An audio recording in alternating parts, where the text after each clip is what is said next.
I knew something was wrong the moment I opened my eyes and saw the ceiling. It wasn't mine. Mine had a faint crack shaped like a crooked branch.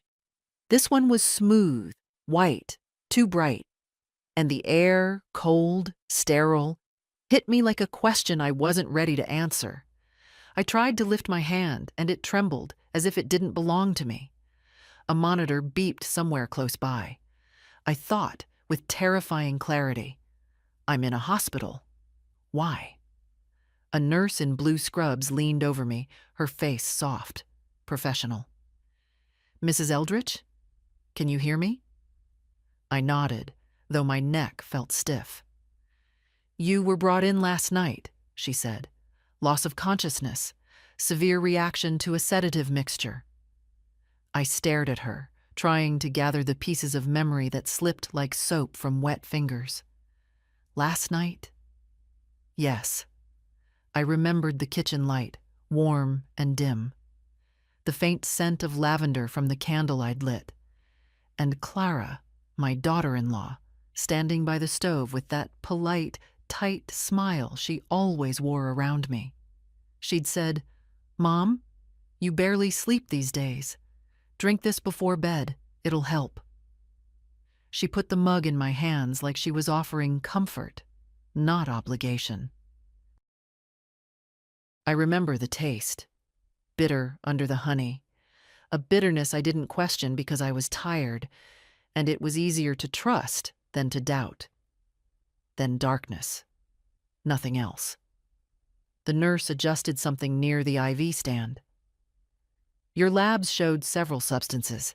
Some shouldn't be mixed. The doctor will explain. Her tone was careful, like stepping around broken glass.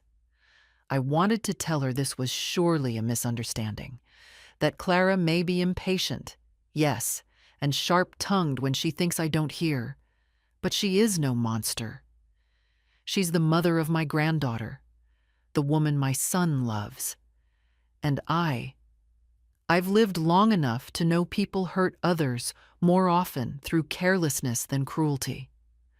I clung to that thought like a rope thrown into deep water. If you enjoy the stories here, dear, you're welcome to join our Patreon. There you'll find exclusive tales that never appear on YouTube, and new stories come out earlier than anywhere else. The link is just below. We're waiting for you. The doctor arrived, calm, middle-aged, with the heavy eyes of a man who delivers hard truths as gently as he can. He asked a few questions: what I took before bed, who gave it to me, whether I had mixed medications myself. I answered honestly, my voice thin, as if someone had scraped it clean inside me. When I said Clara's name, something flickered across his face. Not surprise. Recognition. Mrs. Eldridge, he said, folding his hands. The interaction of these substances could have been fatal. Hospital protocol requires us to notify authorities when there's a possibility of intentional or negligent poisoning. I felt the words settle on my chest like wet earth. Authorities. Poisoning. Clara. I shook my head. She didn't mean... But the room didn't bend to my hesitation. Try to rest, he said gently. You're stable now, but the police will ask for a statement. When he left, the silence in the room felt heavier than the truth. My mind tried to reach for excuses, to build small bridges of explanation the way I had done for years. Clara must have been stressed. She misread the label. Maybe she thought it was harmless, just something herbal. She couldn't have known. She simply couldn't. A soft knock sounded, and I turned my head slowly. It was my son, David. His shoulders were hunched, his eyes rimmed red as if he hadn't slept. He stepped inside quietly, as though entering a church. For a long moment he just looked at me, and in his gaze I saw not understanding, not yet, but fear. The kind that comes when the life you built begins to tilt, and you're not sure which way it will fall. "Mom?" he whispered. "What happened?" I opened my mouth, but the truth jammed in my throat like a secret too heavy to lift, and all I could think was, if I speak, something in our family will break forever, and if I stay silent, something in me already has. I closed my eyes, feeling the sting behind them. The machines kept beeping softly, like patient witnesses. The room smelled of disinfectant and endings. When I finally whispered his wife's name, it sounded like someone else's voice entirely.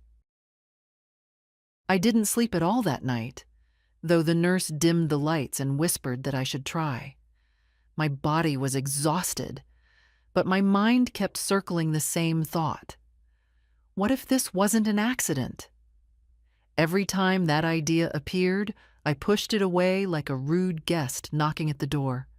I told myself I was tired, confused, still recovering. But it kept knocking, patient and insistent. By morning, the hallway noises grew louder, carts rolling, conversations drifting, the soft squeak of rubber soles. A different nurse checked my vitals. She looked at me too carefully, as if measuring more than my blood pressure. Then she murmured, "The detective will be here soon," and left the room without waiting for my reaction. Detective? The word cut deeper than any diagnosis. I wanted to call David, but my hands shook too badly. I wanted to call Clara, too, if only to hear her voice, to study it closely, to see if it still matched the woman I'd tried so long to love. But I didn't. I wasn't ready for her explanations, whatever they would be, tearful, indignant, or rehearsed. When the door finally opened, the detective didn't look like the men from television. No hard jaw, no dark coat, no intimidating silence. He was a man in his 50s, slightly stooped, with kind eyes and a notebook already open. His name was Officer Hale. He introduced himself softly, like a pastor entering a grieving home. "Mrs. Eldridge, I know this is difficult. We only want to understand what happened." I nodded. My throat felt tight. "Can you tell me," he began, "what you took last night?" So I told him. My voice was thin, but every word was deliberate. I described the mug, the smell, the way Clara handed it to me with a smile that didn't reach her eyes. I explained that I'd been struggling with sleep, that she'd noticed, that she'd said she had something stronger than herbal tea. I didn't say anything unkind. Habit, I suppose. A lifetime of softening edges. "Did she tell you what was in it?" he asked. "No." "Have you taken sedatives on your own?" "Yes. Mild ones, but never mixed anything." "I'm careful." I hesitated, wiping my palm against the blanket. "I was a nurse for 30 years. I know what mixing medications can do."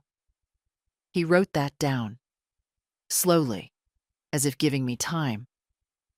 "Do you believe your daughter-in-law intended harm, Mrs. Eldridge?" I felt my breath catch. He'd asked it gently, but it felt like a blow. "How can I believe that?" I whispered. "She's family." He waited, patient. He didn't push. That somehow made it harder. "I think I don't know. Maybe she didn't understand how strong it was. Maybe she didn't read the label. Maybe she was trying to help and something went wrong." He looked at me with eyes that had seen too many stories like this. Sometimes people mean well. Sometimes they don't. It's our job to determine which. He closed his notebook with a soft click. "Your toxicology results show 3 substances. 1 prescribed, 2 not. One of them in a concentration that—" He paused, choosing his words with painful care. "It couldn't have been an accident." My heart seemed to stop, then start again with a painful thud. "You're saying she—" "I'm saying the amounts were deliberate," he replied. "Someone measured them." Measured, not guessed, not mistaken. I pressed my hand to my mouth. Even then, even as logic formed a neat, cold line in my mind, my heart resisted. Because if I believed him, I had to accept something far worse than poisoning. I had to accept that the little dismissive gestures, the sighs, the cold politeness from Clara over the years were not just personality. They were distance, and distance, left long enough, becomes something sharp. Officer Hale stood. "We'll need a formal statement later today. For now, rest, Mrs. Eldridge." Rest. The word felt almost cruel. After he left, I closed my eyes, but the darkness behind them was no refuge. I kept seeing Clara's hands, the way she set the mug down, the slight tremble in her fingers, the way she avoided looking directly at me. I had dismissed it then. I dismissed so much. By the time David returned mid-morning, I had rehearsed a dozen ways to tell him, each ending in his hurt, his confusion, his disbelief. But he surprised me. He sat beside the bed, held my hand carefully, and whispered. The detective spoke to me. I swallowed. "And?" David's voice cracked, though he tried to steady it. "Mom, did Clara give you that drink?" His eyes searched mine, not accusing, pleading, wanting truth but terrified of it. "She did," I said softly. "But I don't want to jump to conclusions." David closed his eyes as if bracing himself. "Mom, they found pills in our bathroom cabinet that weren't prescribed to either of us." I felt something inside me go still. Not break, no. That had happened earlier. This was something colder, a settling, a knowing. "I didn't want to believe it," he whispered, wiping his face with the back of his hand. "But I think something has been wrong for a long time." I didn't answer. I couldn't. I simply squeezed his hand. And for the first time since waking in that hospital bed, I allowed myself to think the thought I had been running from. Maybe this wasn't a mistake at all. Detective Hale returned in the afternoon, though he'd warned me it would happen. Between his visits, the nurses moved quietly around me, and David stepped out often to take calls, his voice muffled in the hallway, low and tense. I didn't ask what he was discussing. A mother knows when a son is holding something in, even if she no longer has the strength to pull it out of him.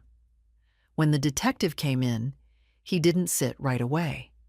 He studied the room, then me, as if gauging not just my words, but my ability to survive the ones he was about to ask for. "Mrs. Eldridge," he said gently, "I'd like to go over a timeline of events. Just take your time." I nodded, folding my hands on my lap. They looked thin in the morning light, like the hands of someone else, a woman who slipped away without protest. I wasn't sure when I'd become that woman. He began with simple questions. What time I'd last eaten, when Clara arrived, what she said, how she moved, the tilt of her voice, whether the mug had already been prepared or if she'd mixed it in front of me. He wrote everything down. But at some point, his questions shifted. They moved from the night itself into the years before it, softly but unmistakably. "Has your daughter-in-law ever given you medications before?" "Yes." "And did she usually explain what they were?" "No," I whispered, but I didn't ask. A faint nod. "And has she ever pressured you to take anything you weren't comfortable with?" That question sat between us for a long time. I stared at the blanket, tracing the weave with my eyes. Pressured. Such a small word for so many moments. "Yes," I finally said, "now and then." But I told myself she was only trying to help. He didn't comment, just wrote. "Has Clara ever handled your personal documents? Banking, medical, legal?" Another pause. "Sometimes," I said, "when David was busy." "Do you recall which documents?" No." I trusted her. The truth wasn't the problem. My voice was. It trembled, and I hated that. I'd spent my life holding other people steady. Patience, my husband, my son. Yet here I was, shaking over memories I'd dismissed for years as trivial. Then he asked the question I had dreaded since dawn. Mrs. Eldritch, before last night, did you ever feel unsafe around her? I inhaled sharply. Not because the answer surprised me, but because the answer was so simple. No, I said firmly. But after a moment I added, though I suppose I often felt small. He lifted his eyes at that. Not frightened, not threatened. Just small.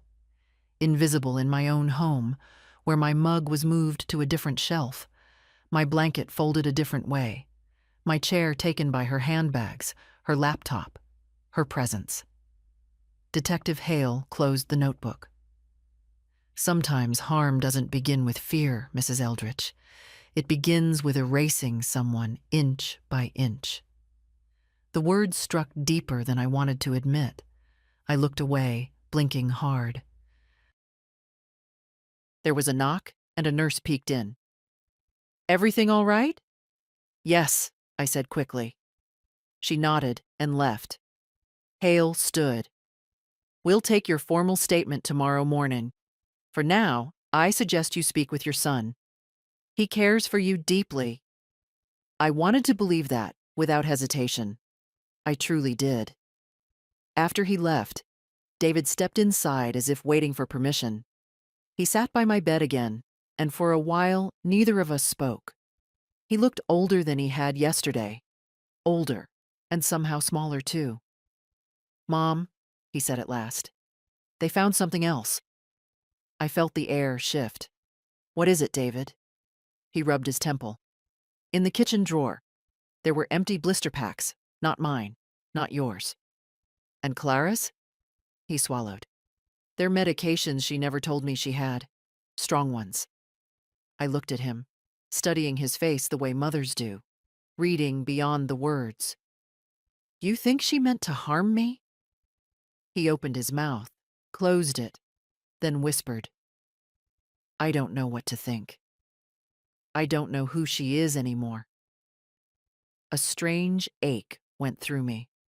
Not because of the suspicion, not even because of the danger I'd been in, but because my son now stood at the edge of something he could no longer ignore.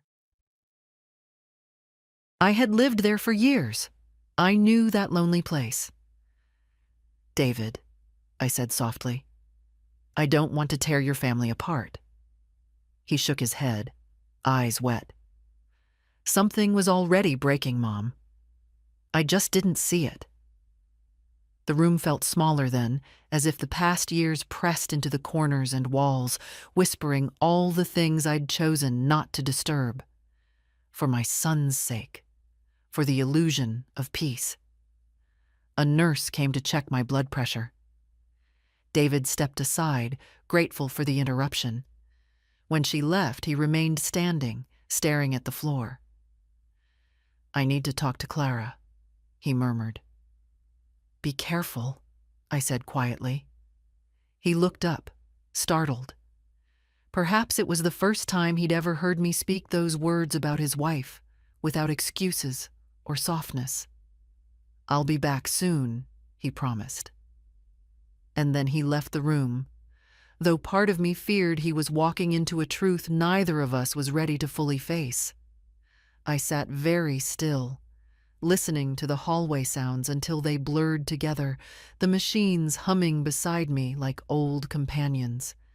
For the first time since waking in this hospital bed, I wasn't afraid of the questions ahead. I was afraid of the answers.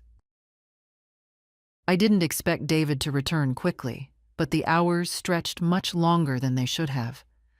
Afternoon light crawled up the wall like a slow confession, and every few minutes I caught myself listening for his footsteps. The nurses came and went. They spoke kindly, but I could feel something unspoken in their tone, the way people soften their voices around someone who has just learned an unpleasant truth. By the time David finally stepped into the room, the sun had dipped low enough to turn the windows gold. I knew before he opened his mouth that he had spoken to her. There was a heaviness in the way he closed the door behind him, a carefulness in his movements, as if he were afraid any sudden sound might crack whatever was left standing inside him. He sat, but he didn't look at me. Not right away. Instead, he rubbed his palms together slowly, the way he used to do before school exams when he was a nervous boy. I felt an ache rise in my chest at the memory of that version of him, the one who was so easy to comfort, so easy to protect. "Mom," he said at last, "I talked to Clara." His voice had changed. Not broken, no. Something quieter, thinner, stripped of certainty. "What did she say?" He breathed out, leaning back in the chair. "She said it was a mistake.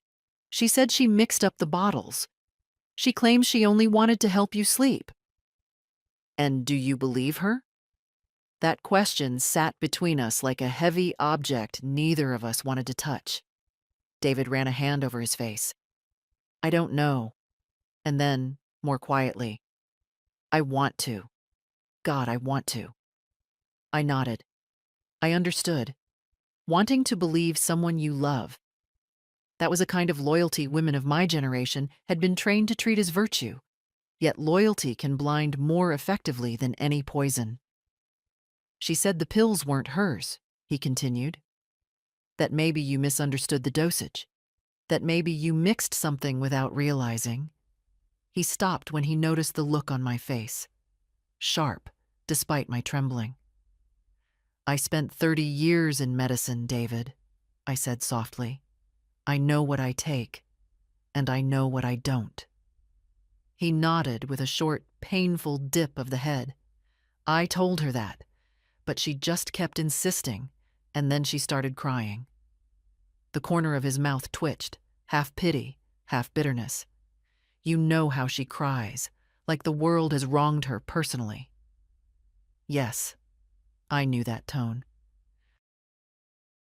I had heard it in the kitchen when she thought I wasn't doing something the modern way.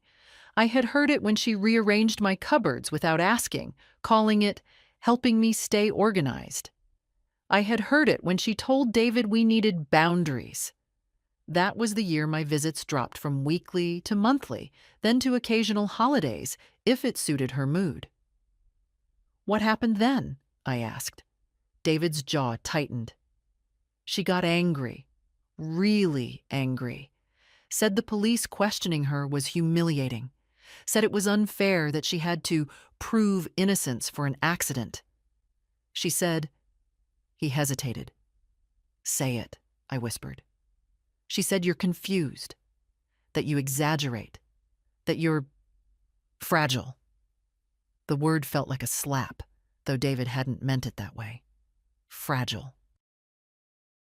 The convenient label for any older woman who refuses to collapse quietly into the corner, prepared for her. "I see," I murmured. David leaned forward suddenly, elbows on his knees. "Mom, please tell me the truth. Not the softened version. Not what you think will protect us, just the truth. Do you think she could have done this intentionally?"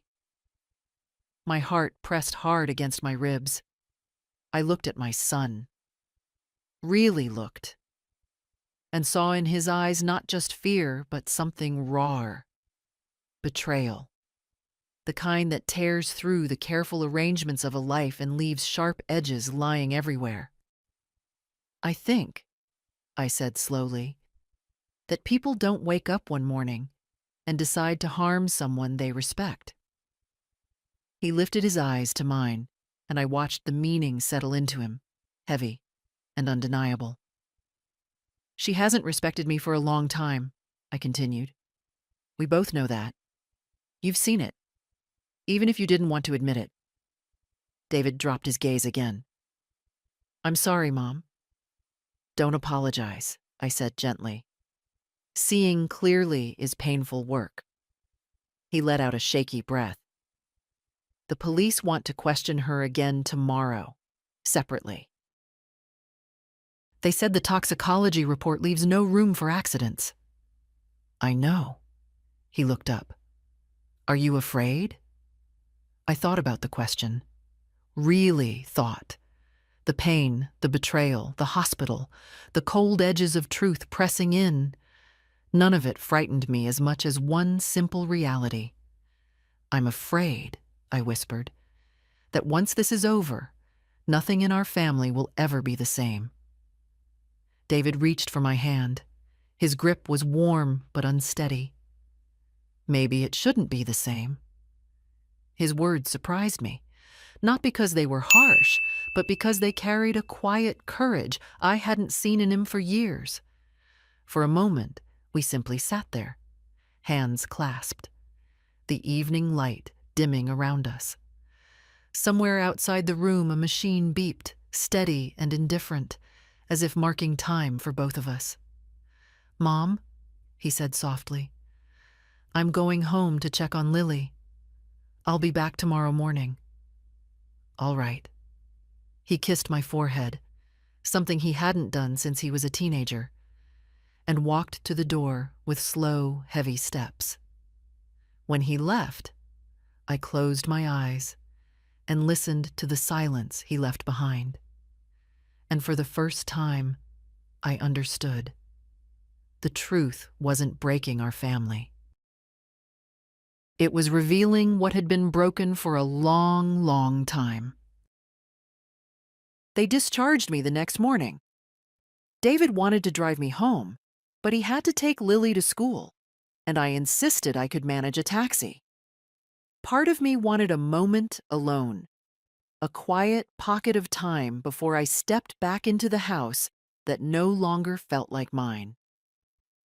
The cab pulled up to the curb, and I sat for a moment, staring at my front door. Funny how a place can look exactly the same and yet feel like a stranger. The geraniums on the porch were still blooming, though someone had overwatered them. The doormat was crooked. I always kept it straight.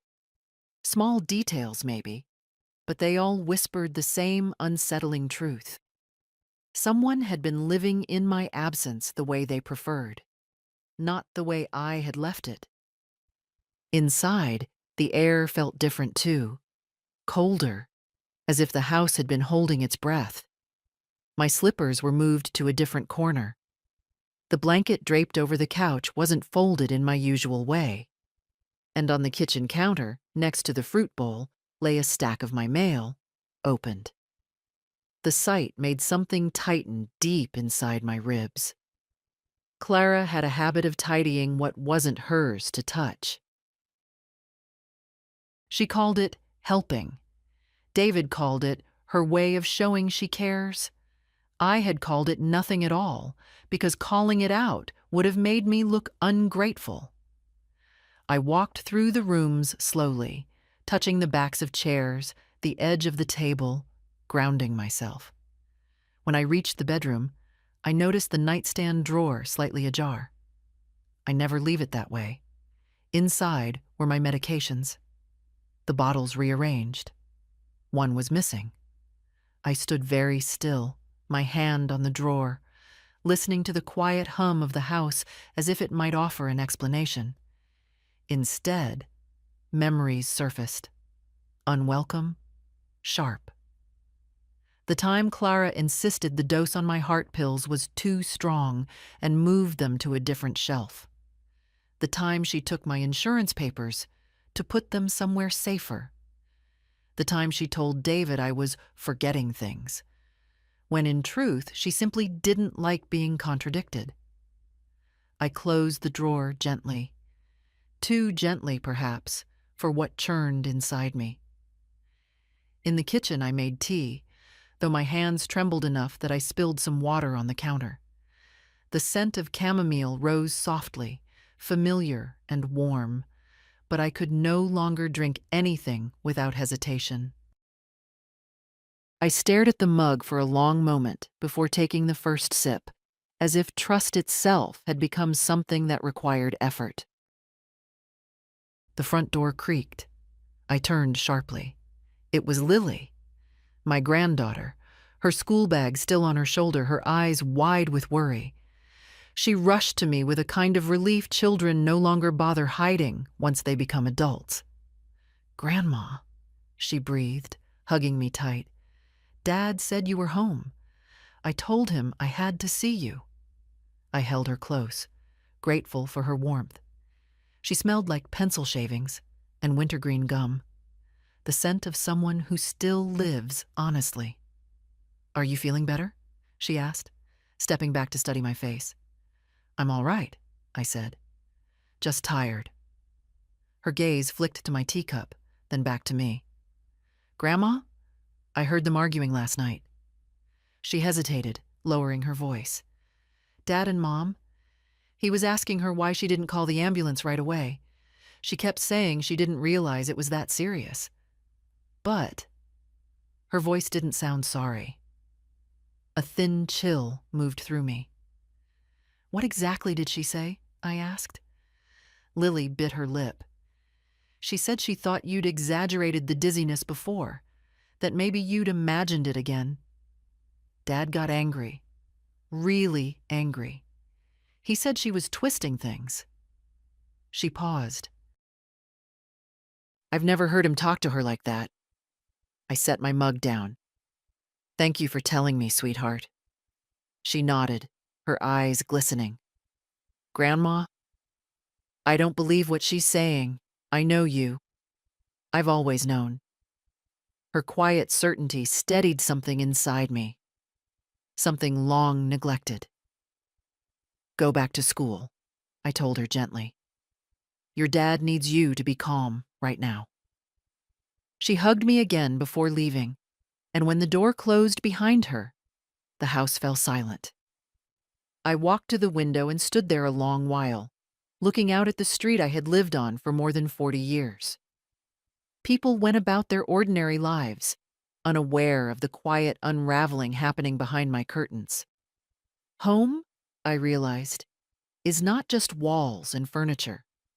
It is safety. And for the first time in my life, this house no longer felt safe. And that, more than anything else, was what finally made me angry.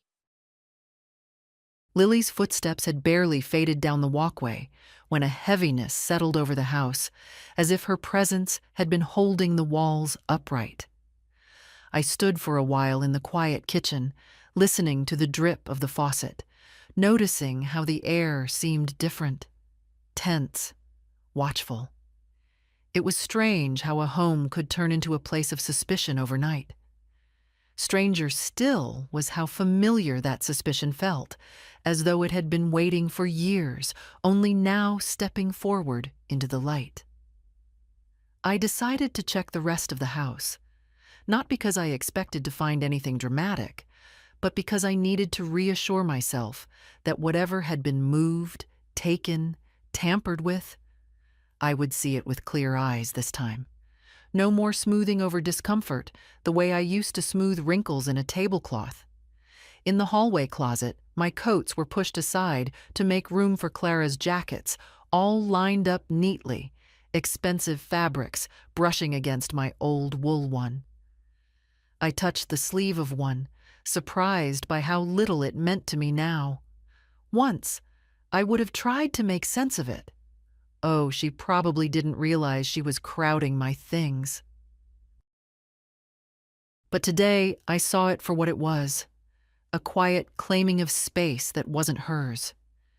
In the guest room, the room David used to sleep in as a boy, a suitcase stood open on the chair.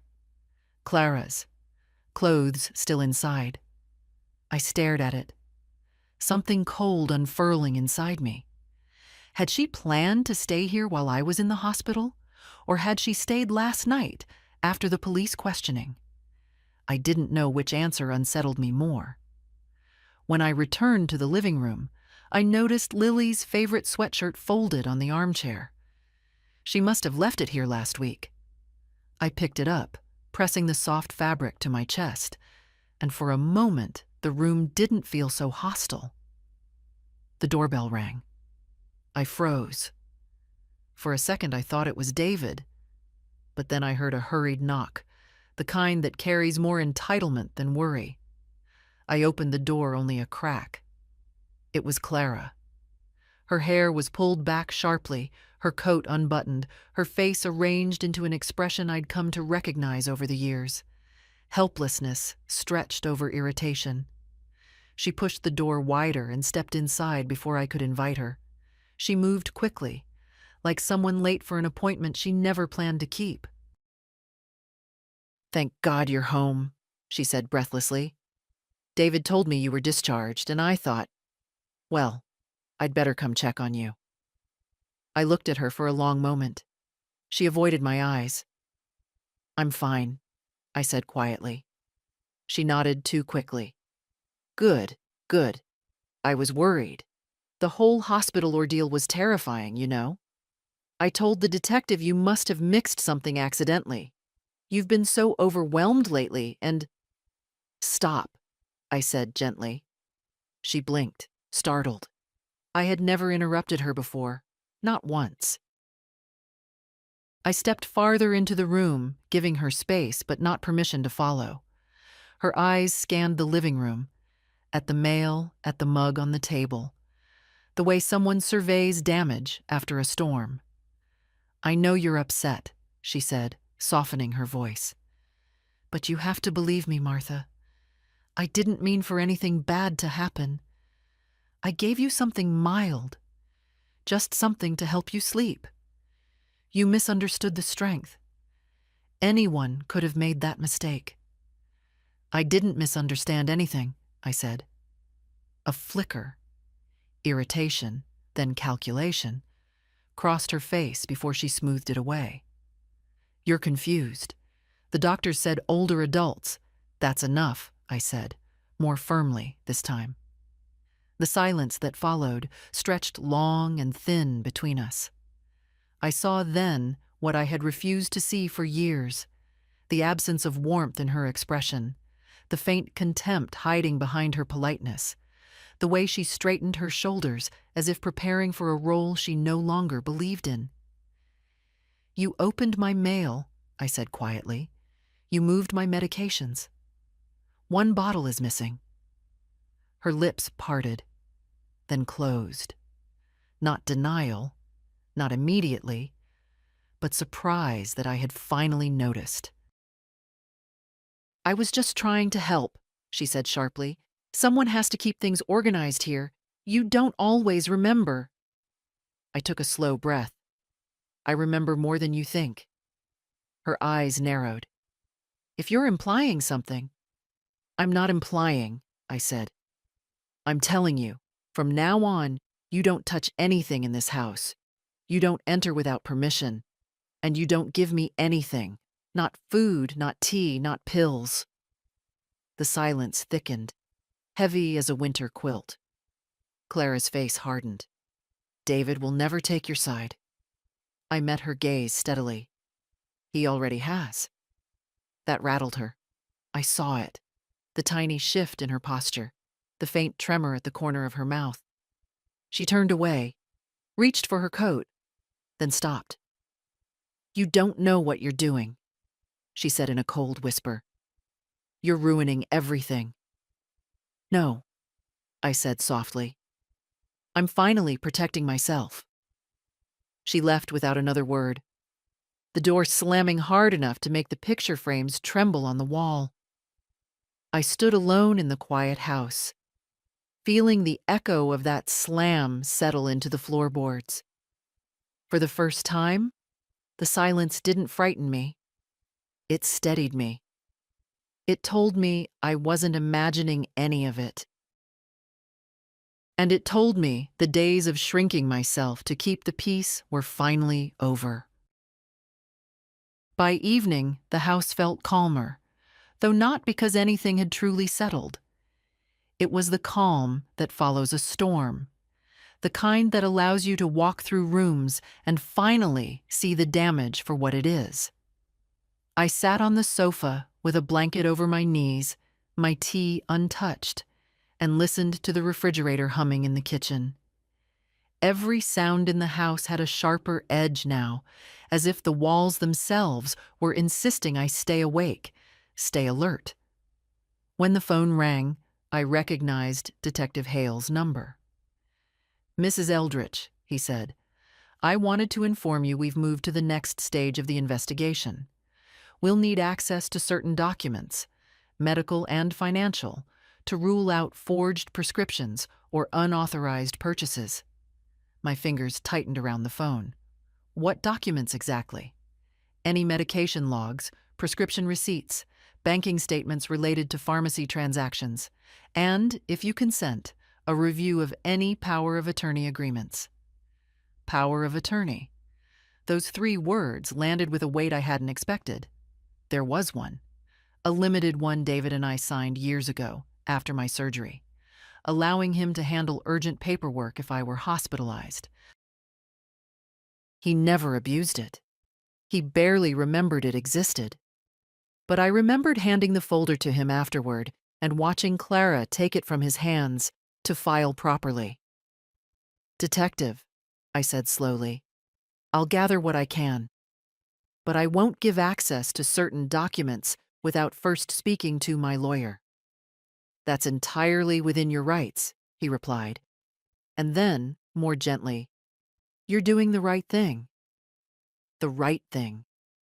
Strange how it could feel both empowering and terrifying.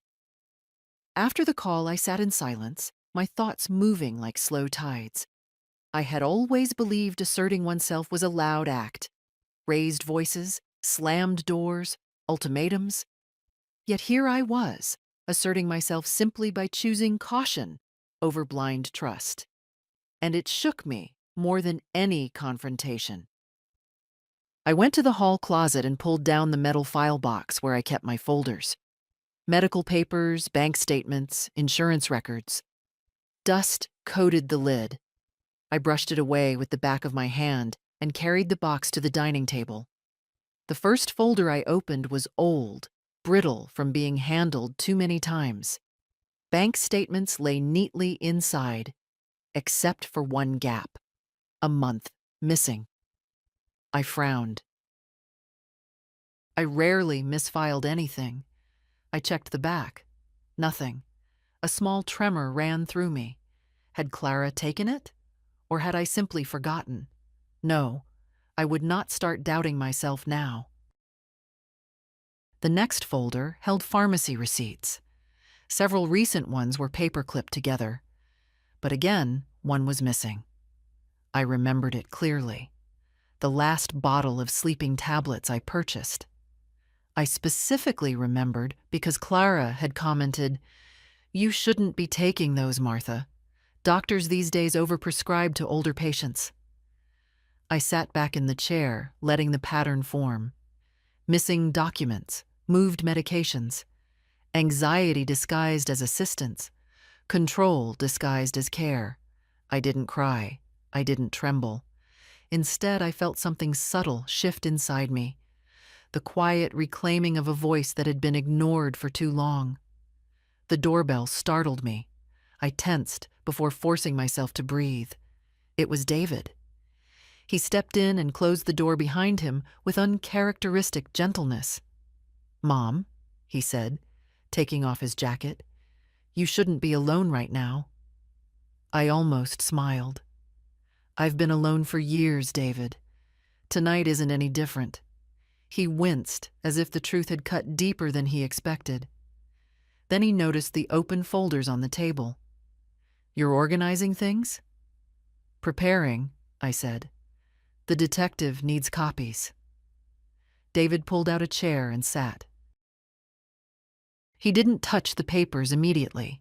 He just watched me, his eyes tired but clearer than they'd been in a long time.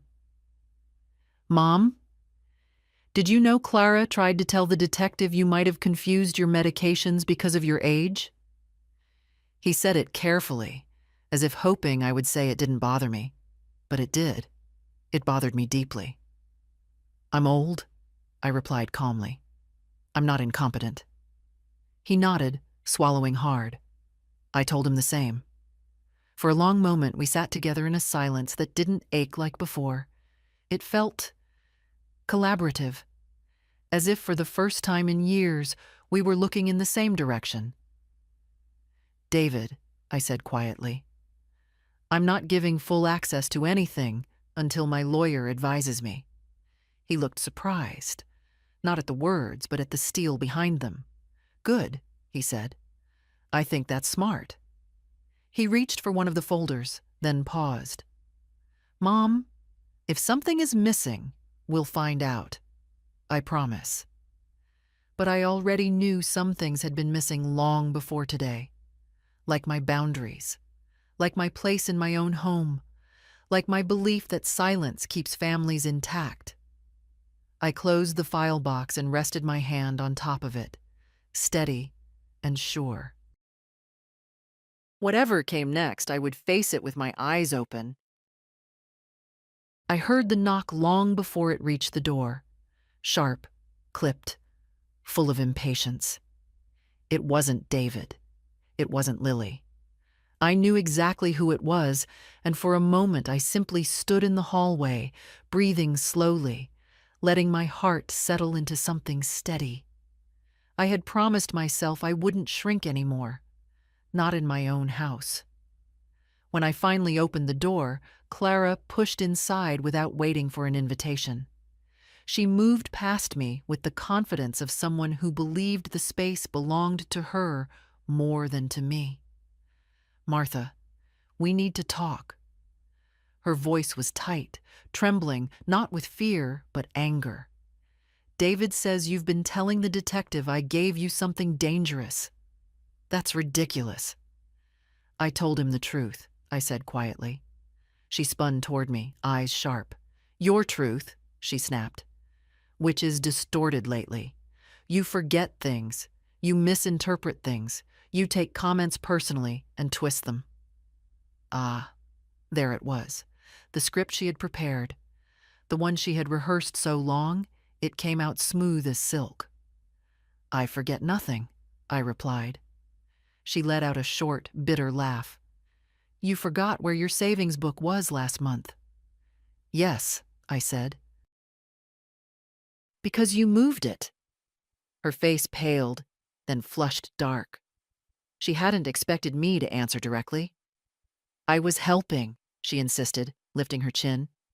"You leave things everywhere. You're not as organized as you used to be." "I didn't ask for help." Something flickered in her eyes. Not guilt, but irritation. The kind a person feels when a mirror is held up unexpectedly. She stepped closer, lowering her voice. "David is confused right now. The police scared him. But when all this settles, he'll realize you're overreacting.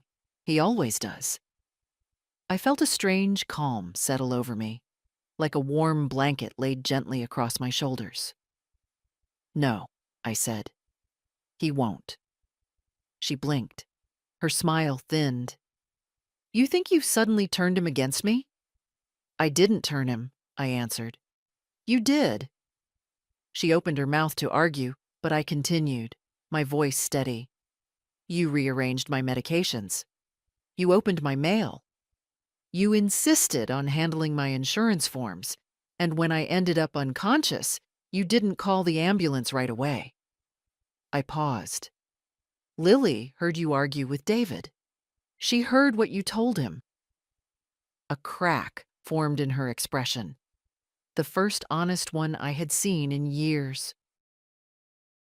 "Oh, so now a teenager is a reliable witness?" she scoffed, but her voice shook. "More reliable than someone who keeps lying," I said. She took a slow breath, then exhaled through clenched teeth. "If you think the police are going to believe you over me, you're mistaken. They need evidence, and you don't have any." "I have everything that matters," I replied. "I have the toxicology report. I have the missing documents, and I have my own word, which I no longer diminish to protect you." Her eyes narrowed to thin slits. "You don't understand what you're doing." "I do," I said softly. For the first time. She stood there for a moment, breathing hard, trying to find the leverage she once held so effortlessly. But the room stayed quiet.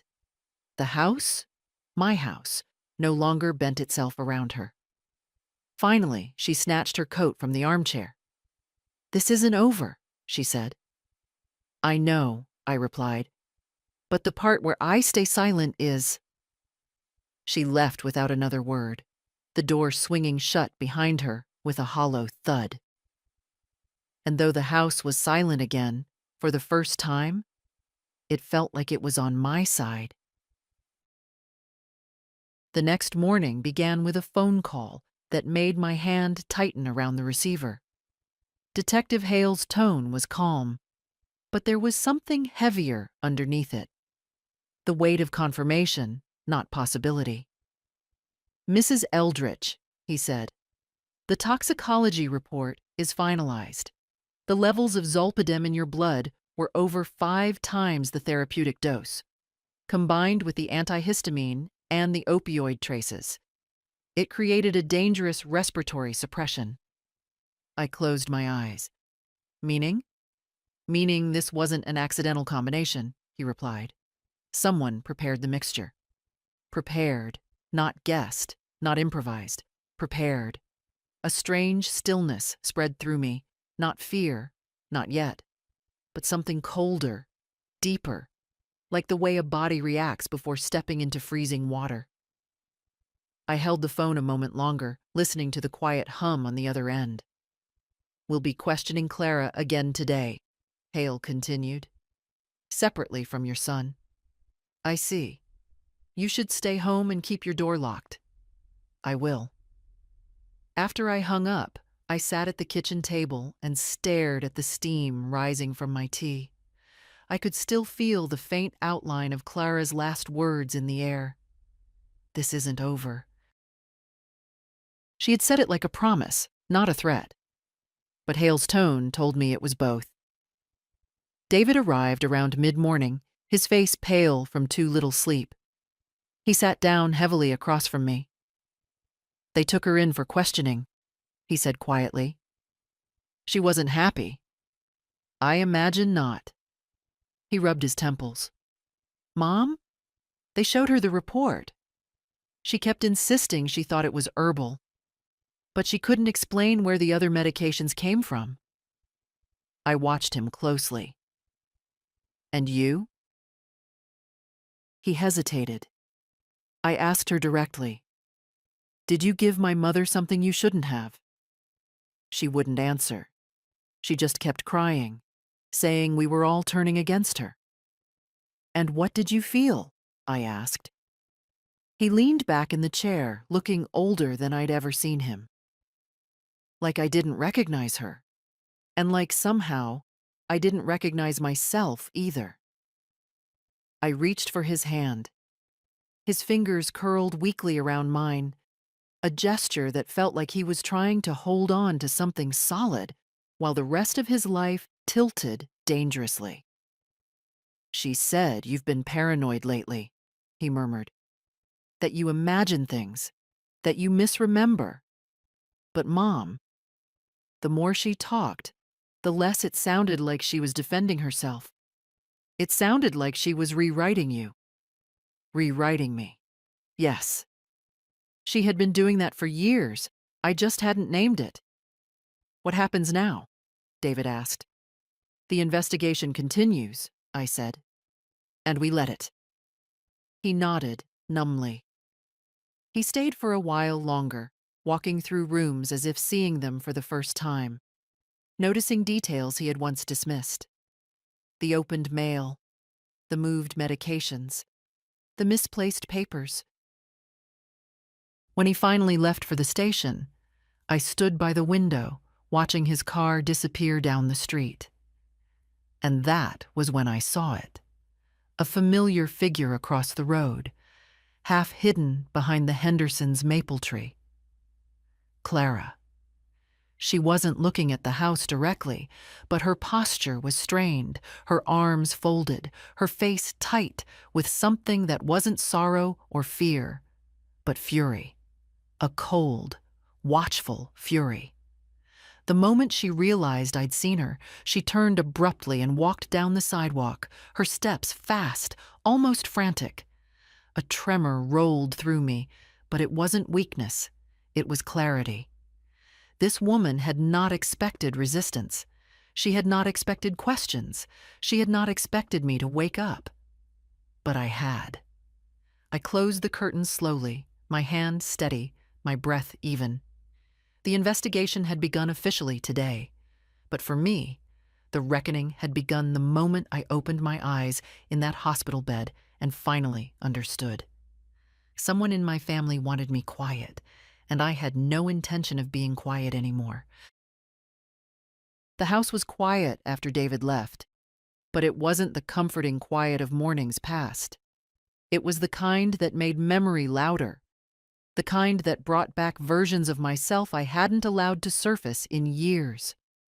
If I was going to face what came next, I needed to remember who I had been before softness became a habit, before silence became a refuge. I made myself a cup of tea, carefully, watching every step, an old ritual reshaped by caution, and sat by the window that overlooked the street. The same street where my husband Thomas used to wave at neighbors while mowing the lawn, where Lily learned to ride her bike, where I stood one snowy evening almost a decade ago, believing that widowhood meant shrinking into a smaller life. Back then, fear had been new to me. Now it felt like a companion I understood. I thought about the years after Thomas died, how I'd returned to the hospital to work part-time, not because we needed money, though we did after the medical bills, but because I needed to feel useful, needed to be someone other than poor Martha, alone now. I remembered the night shifts, the soft beeping of monitors, the complicated comfort of caring for strangers. I remembered holding the hands of women who were afraid, telling them to breathe, telling them they were strong. Somewhere along the way, I stopped telling those things to myself. I don't know when it happened, when fatigue turned into resignation, when Clara's sharpness became something I tiptoed around. Maybe it began with a small moment. The time she corrected me in front of my own granddaughter, or moved my kitchen utensils because I was old-fashioned. Perhaps it was when she stopped asking my opinion and started assuming it was irrelevant. And I let her. That is the part that stays with me now, the letting. I took a slow sip of tea, tasting more bitterness than chamomile, and whispered into the empty room. I wasn't always like this. As if in answer, the sunlight broke briefly through the clouds, settling warm on my hands.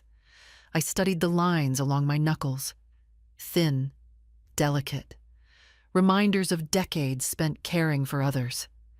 These hands had changed bedpans, stitched wounds, soothed brows, cooked meals, held a child through fevers, buried a husband, paid bills alone for the first time at 62. They had done too much living to be dismissed as fragile.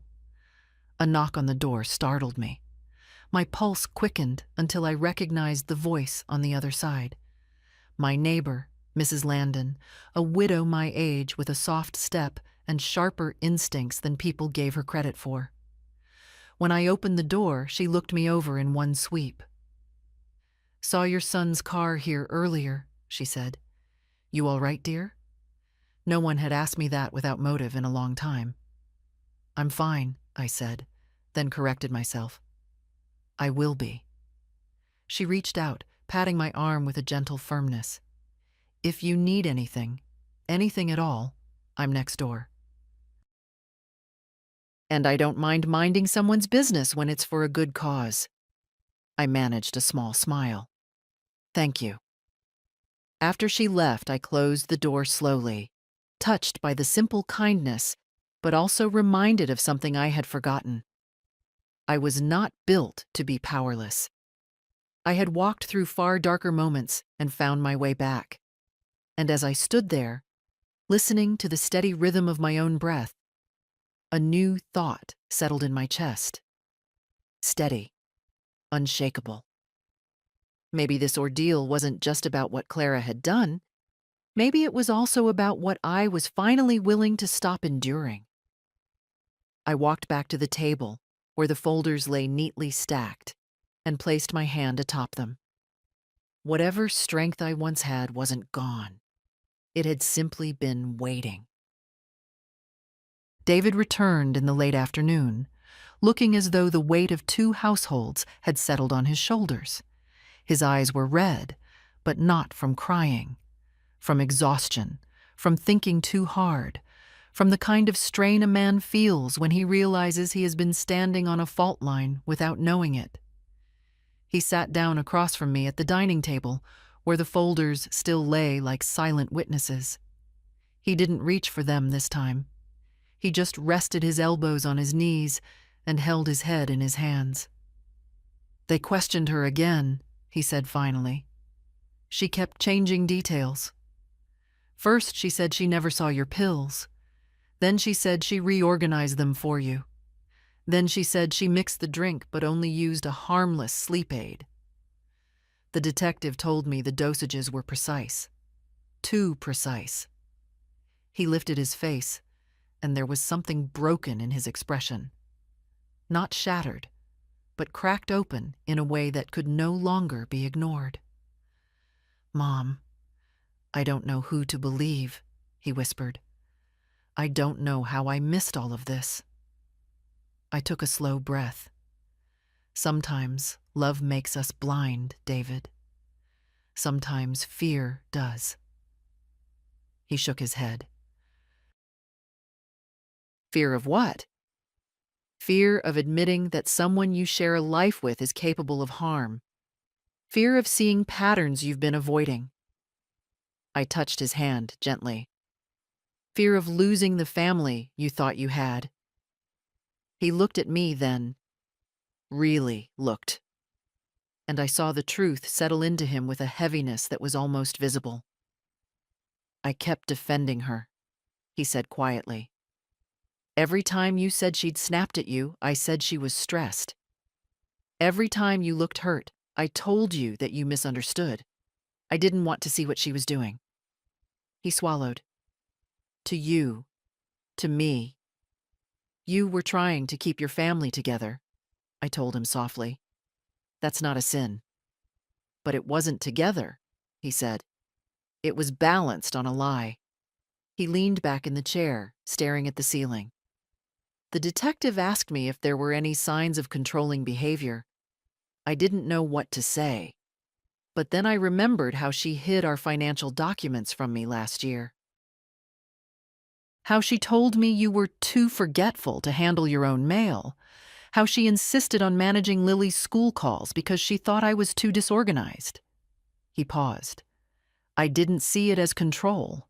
Not until now." "Some forms of harm don't look like harm," I said. "Not until you're standing far enough away." He pinched the bridge of his nose. "Mom, there's something else." He hesitated. "They're checking the signature on your old power of attorney documents to make sure it hasn't been altered." I felt the world still. "Altered how?" "There's a possibility someone added a clause recently. The investigator said the ink ages don't match." His voice shook. "Mom, did you ever sign anything new with Clara?" "Anything at all?" "No," I said firmly. "Nothing." He ran a hand across his face. "Then she had no right to touch those papers." He looked physically ill at the thought. God, how did I not see it? I reached across the table, touching his wrist. "Because you trusted her. Trust is not a flaw." He exhaled shakily. "She's furious with me. Says I betrayed her. Says I should stand by her." "And will you?" I asked. The silence that followed was long, heavy.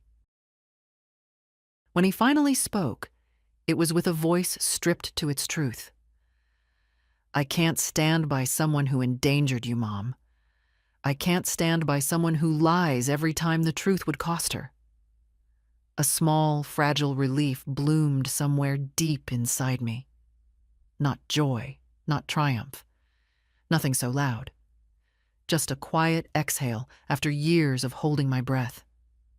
I don't know what happens next, he said. Honesty, I answered gently. That's what happens next.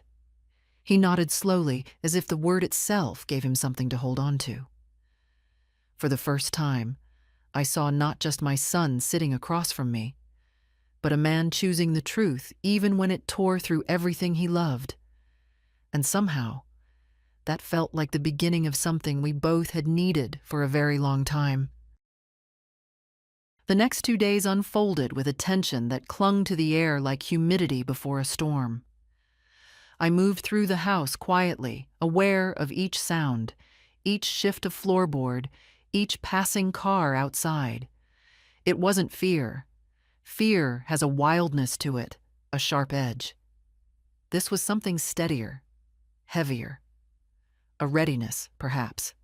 A bracing. Detective Hale called early in the morning. "Clara has obtained an attorney," he said. "She's refusing further questioning without legal counsel." Of course she was. Clara had always been quick to claim victimhood the moment she felt control slipping, but something in his tone told me that this wasn't the shield she hoped it would be. "We're examining her purchase records," he continued, "as well as her text messages, and there's a discrepancy in her timeline." Discrepancy. Another small fissure widening. After the call, I sat at the kitchen table with my tea, hands wrapped around the mug for warmth. The steam rose in faint curls, and I felt a strange detachment, like watching someone else's life through a window. Only it was mine. Every corner of this house held pieces of me, yet now those pieces felt sharper, edged with betrayal. David arrived mid-morning. He didn't knock. He walked in slowly, as though uncertain which version of his life he'd find today. "She's angry," he said without greeting. "She's blaming me. She says the investigation is only happening because I didn't defend her strongly enough." "Did you defend her?" I asked gently. He shook his head. "No, I couldn't.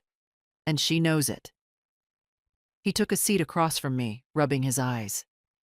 "Mom, she told me she thinks you're doing this to punish her. She said you've always resented her, that this whole thing is some twisted revenge." I felt a flicker of disbelief, then a kind of sad amusement. "Revenge," I repeated softly. "After all these years of silence?" He nodded. "She doesn't see it. She doesn't see any of it."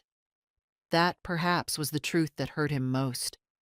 "She's called my phone non-stop," he added. "Left messages, crying, angry, pleading."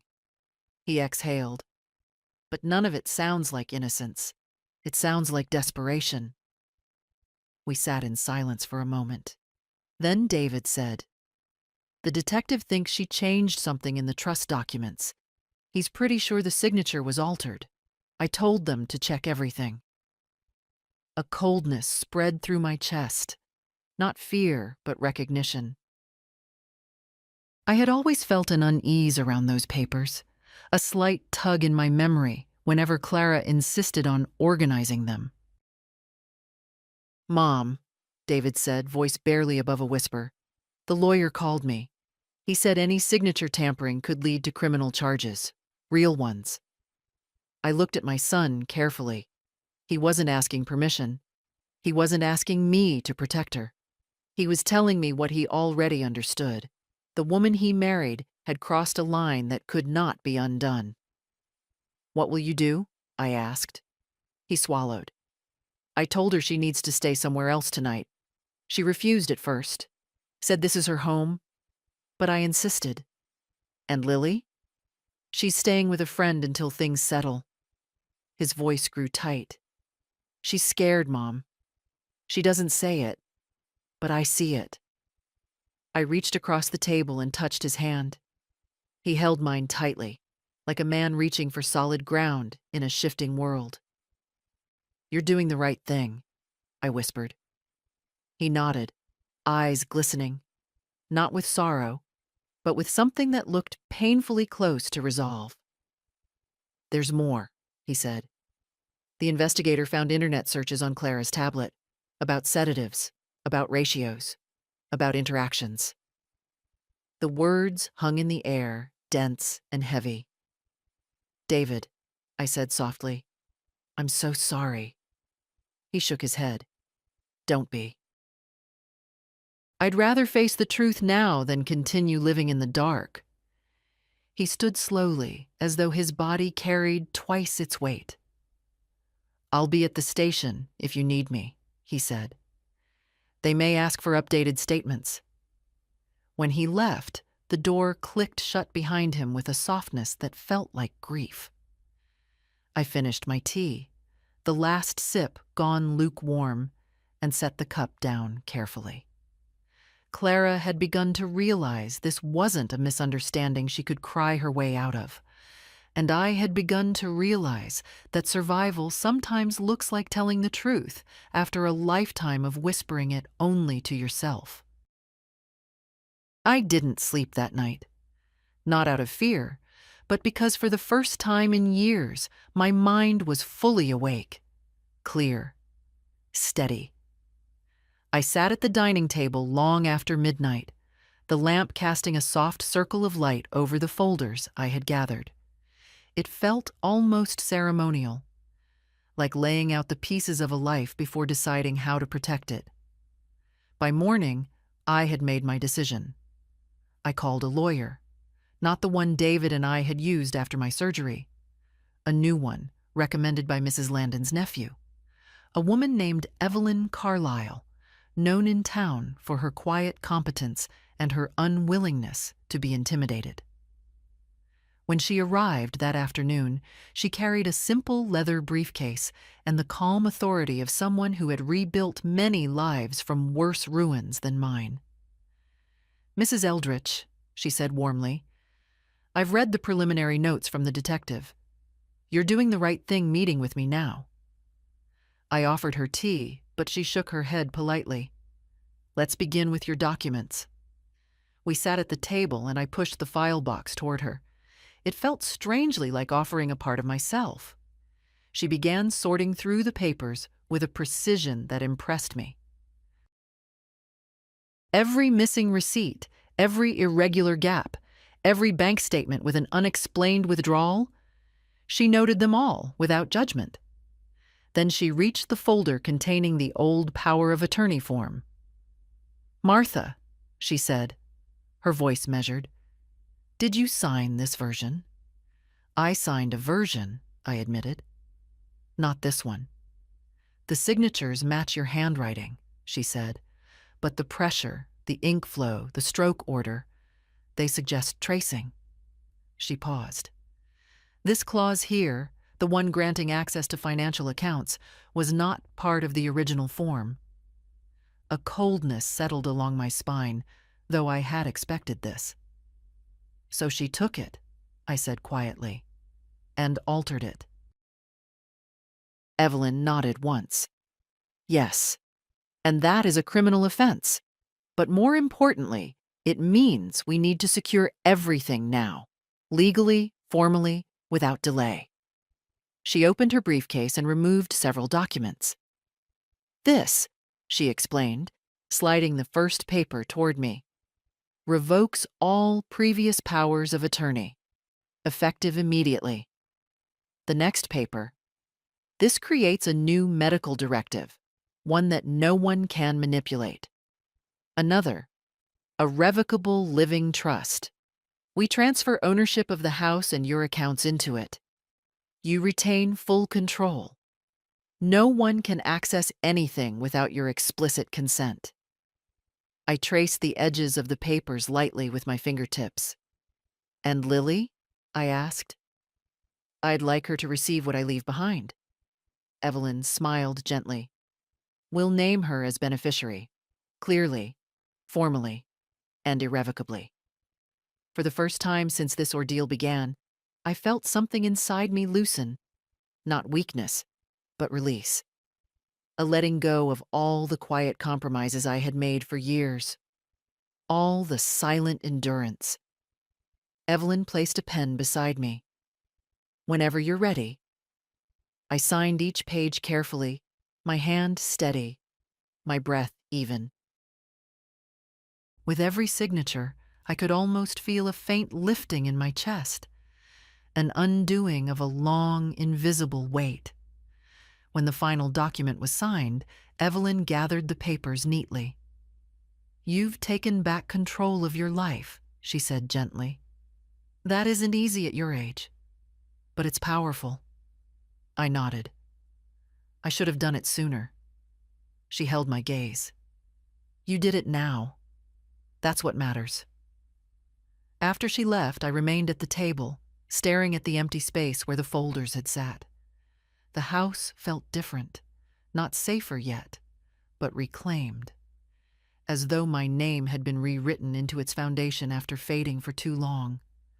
And for the first time in many years, I felt the quiet, unshakable certainty that my life belonged to me again.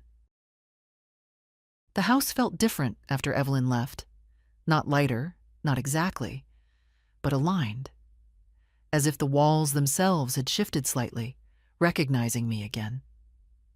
My name was on every document now, my control restored not by kindness or trust, but by law. I walked through the rooms slowly, touching familiar surfaces. The mantel, the back of the sofa, the worn banister Thomas once polished each spring. For the first time in a long while, these things felt like mine without apology. I spent the rest of the afternoon in a quiet rhythm. I opened windows to let in the cool air. I tidied the kitchen, not because anyone expected it, but because I wanted to restore the small order that had been displaced. I cooked a simple supper, roasted vegetables and a bit of chicken, for no one but myself. It had been years since I'd cooked only for my own hunger. The scent filled the house softly, carrying memories of evenings long before Clara joined our family, before the quiet strains settled into the corners. When I sat down to eat, I didn't rush. Each bite felt strangely grounding. I thought of all the meals where I had tried to make myself a small presence, accommodating tastes that weren't mine, adjusting recipes to avoid criticism that always came anyway. Tonight, no one commented. No one judged. No one rearranged the table as if my choices were flawed. After dinner, I stepped outside to the porch. The sky was turning the color of faded lilac, streetlights flickering one by one. Across the road, I saw Mrs. Landon watering her flowers, and she lifted her hand in greeting. I returned the gesture. It felt good. Simple, human, warm. A moment untouched by conflict. Inside again, I began sorting through a drawer of small things, old letters, photos, little reminders of a life that had once felt fuller. There was one picture of David as a boy, standing on a beach, holding a crooked seashell he'd found. His smile was wide, unburdened. I traced the outline of his face and wondered how long he'd carried the weight of keeping peace between two women who never understood each other. My phone buzzed. A text from David. "I moved out for the night, staying at a friend's. Lily's safe with her classmate's family. I'll explain everything tomorrow. Try to rest, Mom." I read the message twice, not because I doubted it, but because it marked a shift I had never expected to see. David choosing distance, choosing truth, choosing clarity over comfort. It was painful for him, I knew that, but also necessary. Some truths carve their own paths, whether we're ready or not. I replied simply, "I'm proud of you." Then I set the phone aside and returned to the drawer. At the back, lay a small wooden box Thomas had made me the first year we married. Inside were little things I'd collected over decades: a pressed camellia, Lily's first drawing of our house, a tiny pin shaped like a stethoscope, a gift from a patient my final year at the hospital. I held the pin in my palm, remembering that version of myself: steady, capable, unafraid to speak. I realized she had never left. She had only quieted herself, as women so often do when the world around them grows demanding or dismissive. But now, in the stillness of my reclaimed home, I felt her return. Not loudly, not triumphantly, but with a soft certainty that wrapped around me like a shawl. I brewed a cup of tea and carried it to the living room. I didn't add honey. I didn't decide against it because someone else preferred it plain. I simply chose for myself. When I settled into my old armchair, the cushions accepted me the way they always had, shaping themselves to my familiar weight. Outside, a breeze brushed the window. Inside, everything was calm. And for the first time in many years, the quiet didn't feel like loneliness. It felt like peace. Morning came softly, without urgency. I woke to the faint hum of the heater and the muted rustle of the maple outside my window. For once, my first thought wasn't fear. It wasn't even worry. It was a quiet awareness that something inside me had finally settled into place after years of shifting uneasily, like a chair that never sat flat on the floor. I made my breakfast slowly. Oatmeal, a slice of pear, a small cup of tea I prepared without second-guessing myself. I didn't listen for footsteps that weren't mine. I didn't wait for a voice to comment on how much sugar I used or whether I should eat something lighter. The silence stayed gentle. By noon, David had arrived. He looked tired, yes, but different, as if the storm inside him had moved through, leaving clarity in its wake. He stood in the doorway for a moment, unsure whether he should step into my space or ask permission. That small hesitation nearly broke my heart. "Come in," I told him. "This is still your mother's house." He exhaled, relieved, and stepped inside. For a while, we sat at the table, neither rushing the conversation. He told me that he had spoken to a family counselor, that he wanted Lily to meet with someone neutral to help her process everything. I admired him for that, for choosing care instead of denial. Then he said, "Clara may face charges, Mom. It depends on what else they find." I nodded. The truth no longer bruised, it simply existed. "What will you do?" I asked quietly. He looked down at his hands. "I'm staying away from her for now. I need to understand how much of my life was shaped by fear of her reactions. I didn't realize how much space she took from you. And from me." I reached over and touched his wrist. "You were trying to keep peace. There's no shame in wanting peace." He shook his head. "But there is in enforcing it at your expense." We sat with that truth between us, not sharp, not accusing, just present, like a bruise beginning to fade. Later, Lily joined us, her backpack still slung over one shoulder. She hugged me tightly, as if afraid I might disappear if she let go too soon. I held her longer than usual. When she pulled back, I noticed she'd been crying. "Grandma," she whispered, "thank you for telling the truth. Children often see more than they're allowed to say." I brushed her cheek gently. "Thank you for seeing me." We spent the rest of the afternoon in quiet company. Lily did her homework on the sofa. David fixed a cabinet door that had been loose for months. I baked a small apple crumble, the way I used to before life grew crowded with other people's needs. Outside, the light dimmed slowly. Inside, peace settled again. Not fragile, not temporary, but earned. In the evening, after they left, I walked through the house once more. It felt different again, but now in a way I understood. The house was adjusting to its rightful shape, bending itself around one voice instead of two. Mine. I stopped at the mantel and touched a photograph of Thomas. Him holding Lily as a baby, both laughing, neither aware of the years ahead. I whispered, I found my way back. And for the first time, I believed it fully. As I prepared for bed, the quiet followed me through the hallway like a trusted companion. No tension, no unease, no listening for the shift of someone else's intentions. I lay down beneath my quilt and let the darkness settle softly around me. My body felt tired, but not from fear. From standing tall again after too many years bent inward. It was a good tired, an honest one. And just before sleep took me, I thought, old age doesn't steal our strength. Silence does. And I am done being silent. If my story resonates with you, if you've ever felt small in your own home or quieted in your own life, stay with me. Share your thoughts, your voice, your truths. Sometimes a single comment can remind another woman that she's not alone in the dark.